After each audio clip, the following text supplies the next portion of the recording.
చలో బెజవాడ పేరుతో AP municipal engineering workers రోడ్డెక్కారు. విజయవాడలో ధర్నా చౌక్ వద్ద పెద్ద ఎత్తున కార్యకర్తల ఆందోళన చేపట్టారు. వెంటనే తమ సమస్యలను పరిష్కరించి జీతాలను పెంచాలని డిమాండ్ చేశారు. టెక్నికల్ కార్మికులకు 29,200, నాన్ టెక్నికల్ కార్మికులకు 24,500 రూపాయల కనీస వేతనం చెల్లించాలని కోరారు.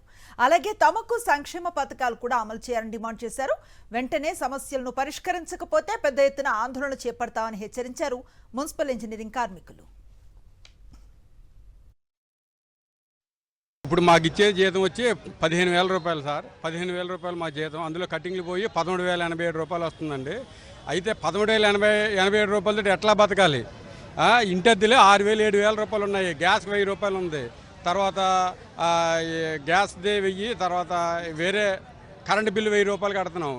అట్లాగే పోతే 9,000 పోతే ఇంకా మిగతా 4,000లో మేము డ్యూటీలు రావడానికి కానీ అర్ధరాత్రి అపరాత్రి మమ్మల్ని లైన్ పగిలింది రండి అని అన్నప్పుడు రావడానికి కూడా పెట్రోల్ నిమిత్తం కూడా 2,000 రూపాయలు ఖర్చు అవుతుందండి. మిగతా ఒక 3,000 2,000 తోటి కుటుంబం ఎట్లా గడుస్తుంది?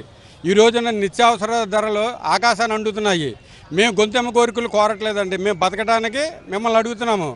అది మాకు న్యాయం చేయాలి. ఎందుకంటే 11,000 తోటి బతికే జీవితాలు ఈ రోజులు కాదు ఇవి. మా పరిస్థితి చాలా దారుణంగా ఉంది.